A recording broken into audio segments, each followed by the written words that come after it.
안녕하십니까? 10월 27일 금요일 인도네시아 헤드라인 시작합니다.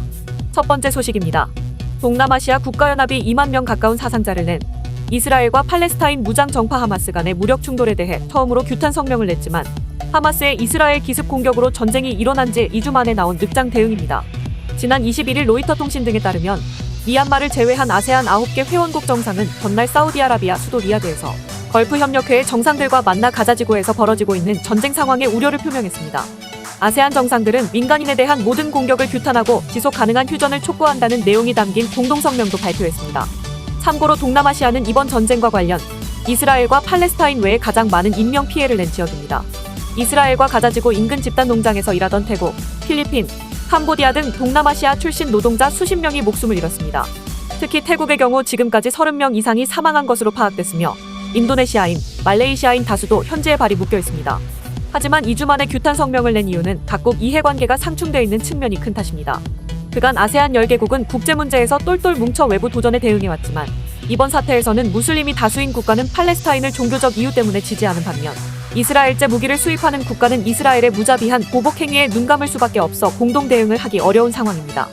이에 뒤늦게 규탄 대열에 합류하긴 했지만 전쟁 범죄 책임 등을 두고는 의견을 통일하지 못했으며 결국 이번 성명도 국제법에 기초한 평화적 해결 촉구 및 민간인 보호 등 인도주의적 위기에 초점을 맞추기만 했습니다. 참고로 인도네시아와 말레이시아는 이슬람 형제국인 팔레스타인의 독립을 지지하며 이를 가로막는 이스라엘과는 외교관계도 맺지 않을 만큼 사이가 좋지 않습니다. 이에 자카르타와 쿠알라룸푸르에서는 각각 1000명 이상 시민들이 모여 이스라엘 규탄 시위를 벌이기도 했습니다. 다음 소식입니다. 지난 22일 안타라 통신에 따르면 인도네시아 대선 후보 중 지지율 선두를 달리고 있는 프라보워 수비안토 국방부 장관은 솔로 시장인 조코이 대통령의 장남 기브란 나카부밍을 자신의 러닝메이트로 발표했습니다.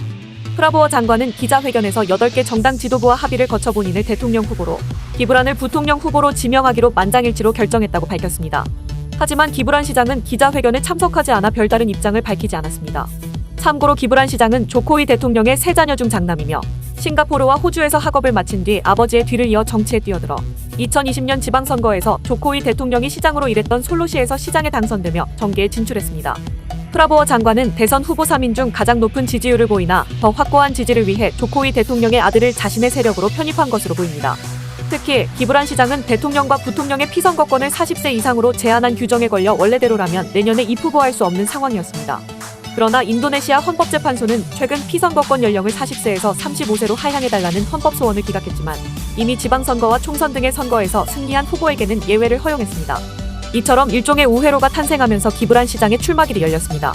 하지만 조코이 대통령의 처남이 현재 헌법재판소장인데다 이날 통과된 예외 규정이 결국 현직 대통령의 장남에게 수혜로 돌아간다는 점에서 비판이 제기됐으며 반대 의견을 낸 한 판사는 법원이 정치적 함정에 빠지고 있는 것이 매우 우려된다고 지적했습니다. 한편 곧 임기를 마치는 조코이 대통령은 여전히 높은 인기를 구가하고 있으며 그의 두 아들이 정계에서 활동하며 아버지의 유산을 이어받아 정치 왕조를 구축하려는 모양새입니다. 다음 소식입니다. 최근 중동발 지정학적 위기와 중국 경기 부진 등으로 전 세계 금융시장이 흔들리면서 인도네시아 루피아화 가치가 빠르게 떨어지자 조코이 대통령이 경제는 안전하다며 금융시장 달래기에 직접 나섰습니다. 지난 24일 CNBC 인도네시아 등에 따르면 조코이 대통령은 자카르타에서 열린 제11회 미국 인도네시아 투자 서밋 행사에 참석해 중동 분쟁 격화와 미국의 통화 긴축으로 자본 유출이 벌어질 수 있다면서도 루피아화 가치 하락에도 실물과 금융 부문 경제는 여전히 안전하다고 말했습니다. 조코이 대통령은 정부는 장기적으로 계산하고 준비하고 있다며 정부 재정상 충분한 현금을 보유하고 있어 내년까지는 충격을 견딜 수 있는 내구성을 지니고 있다고 강조했습니다. 또한 세계 경제가 부진한 상황이지만 인도네시아 경제는 올해와 내년 모두 5%대 성장을 이어갈 것이라고 자신했습니다. 아이를란가 경제조정장관도 루피아화가 약세인 것이 아니라 전 세계적으로 달러가 강세인 상황이라며 인도네시아만이 아니라 다른 모든 국가에서도 똑같은 상황이 벌어지고 있다고 설명했습니다. 참고로 루피아화 가치는 지난 4월만 해도 1달러당 14,700루피아 수준이었지만 전 세계적인 달러 강세가 계속되면서 루피아화 가치도 내림세를 이어가 최근에는 1달러당 16,000루피아에 육박하는 상황입니다. 한편 인도네시아는 원유와 식량을 외부에서 대거 수입하기 때문에 루피아화 가치가 떨어지는 것에 매우 민감합니다. 특히 올해는 엘니뇨에 따른 건기가 길어지면서 쌀이나 옥수수, 설탕 등의 생산량이 크게 줄어 식료품 수입을 크게 늘리고 있습니다. 이런 가운데 루피아화 가치가 떨어지면 수입 식료품 가격이 올라 급격한 물가 상승으로 이어질 우려가 있습니다. 이 때문에 인도네시아 중앙은행은 환율 방어 차원에서 지난 19일 금융시장의 예상을 깨고 기준금리를 5.75%에서 6.0%로 0.25%포인트 전격 인상한 바 있습니다. 다음 소식입니다. 전기차 배터리의 주요 소재인 리튬, 코발트, 니켈의 가격이 중국 내 전기차 판매 감소와 공급 과잉으로 인해 급락하고 있습니다. 지난 19일 파이낸셜 타임스에 따르면 연초 이후 리튬과 니켈 가격은 각각 70%, 40% 하락했습니다. 특히 리튬 가격은 지난해 말 톤당 8만 달러에서 현재 톤당 2만 3천 달러로 급감했습니다. 배터리 소재 가격이 폭락한 이유로 중국의 전기차 수요 감소가 주된 원인으로 지목되고 있습니다. 작년에는 중국 내 전기차 판매량이 전년 대비 2배 증가했으나 올해 동일 기간에는 증가율이 25%로 크게 줄어들었습니다. 이 외에도 최근 배터리 생산업체들이 재고 활용을 선호하는 경향이 강화되며 가격 하락에 영향을 미쳤습니다. 코발트 가격 역시 사상 최저치 수준으로 떨어졌습니다. 코발트는 일반적으로 콩고 민주공화국과 인도네시아의 광산에서 불이나 니켈을 채굴하고 남은 부산물을 정제해 얻어지며 이런 생산 구조 때문에 가격 하락기에 공급을 줄여 시장 균형을 맞추기가 쉽지 않다는 특징이 있습니다. 투자은행 맥쿼리의 짐 레논 컨설턴트는 현재 코발트 시장은 최악의 공급 과잉이라며 향후 3에서 4년간 예측되는 공급 증가량은 시장 규모의 거의 2배에 달한다고 말했습니다. 하지만 이러한 상황이 시장 정상화되는 과정일 수 있다는 의견도 있습니다. 소시에테 제네랄의 벤자민 호프 책임자는 2021에서 2022년에 나타났던 비이성적 열기가 가라앉고 있는 것으로 보인다고 분석했습니다. 전기차 시장의 변동성이 배터리 소재 가격의 큰 폭의 등락을 초래할 것으로 예상되며 이는 호황기와 불황기가 반복되는 순환 주기의 일부로 봐야 한다는 의견도 있습니다. 다음 소식입니다. 우리은행이 인도네시아에 설립한 우리소다라은행이 현지에서 160번째 점포를 열었습니다. 지난 18일 우리은행은 인도네시아의 우리소다라은행이 자바섬에 이어 경제 규모와 인구가 2위인 수마트라섬 리아우의 주도 흑감바루에 지점을 신설했다고 밝혔습니다. 참고로 우리소다라은행은 올해 2분기 기준 자산 36억 달러, 직원 1,600명 규모로 인도네시아 내 자산 순위 20위권의 중대형 은행입니다. 우리은행 관계자는 적극적인 지원과 투자로 우리소다라은행을 인도네시아 한국계 대표 은행을 넘어 현재 상위 10위 은행으로 성장시키겠다고 말했습니다. 참고로 지난 1992년 인도네시아에 처음 진출한 우리은행은 2014년 현재 소매 중심 은행인 소다라은행을 합병해 우리소다라은행을 설립했습니다. 다음 소식입니다. 인도네시아에서 틱톡을 통해 기독교를 조롱한 20대 남성이 종교 모욕 혐의로 체포됐습니다.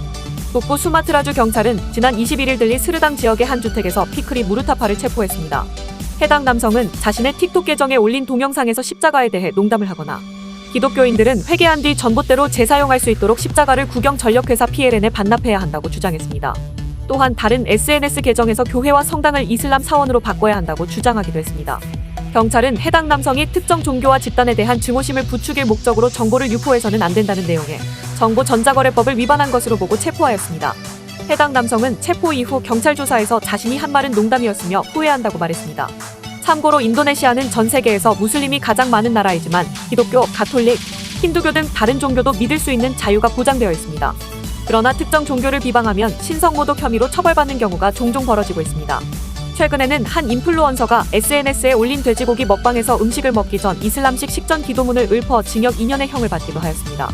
이와 같은 엄격한 법 적용에 대해 인권단체들은 종교적 소수자를 표적으로 삼는 데 악용된다며 해당 법의 개정을 촉구하고 있습니다. 다음 소식입니다. 성김 미국 대북 특별대표 겸 인도네시아 대사의 연내 은퇴가 예정됨에 따라 그의 후임으로 정박 국무부 동아시아 태평양 부차관보 겸 대북 특별부대표가 유력한 후보로 거론되고 있습니다. 복수의 외교 소식통에 따르면 한국계인 박 부대표는 대북 특별대표로서 북한 업무만 전담할 가능성이 크며 현재까지도 김 대사 부재시 직무대행으로 역할을 하고 있습니다. 박 부대표는 브루킹스 연구소에서 한국 석좌로 있던 중 2021년 바이든 정부 출범과 함께 동아시아 태평양 부차관보로 임명됐습니다. 특히 미국 중앙정보국 동아시아 태평양 미션센터 국장, 국가정보국 동아시아 담당 부정보관 등으로 근무하며 북한 분석 업무를 담당했으며 그의 북한에 대한 통찰력은 김정은 전문가로 인정받고 있습니다. 만약 박 부대표가 대북특별대표로 임명된다면 이는 미국 대북 라인의 세대 교체를 의미하며 한국계 40대 여성 외교관들이 미국의 북핵 및 인권 외교를 전면에서 담당하게 된다는 의미도 있습니다. 한편 성김 대사는 주 인도네시아 대사를 끝으로 연내 은퇴할 것으로 알려져 있으며 그의 후임 인도네시아 대사는 이미 조 바이든 대통령에 의해 지명되었고 이후 의회 인준 등의 절차를 거쳐 부임할 예정입니다. 시청해주셔서 감사합니다. 다음 시간에 뵙겠습니다.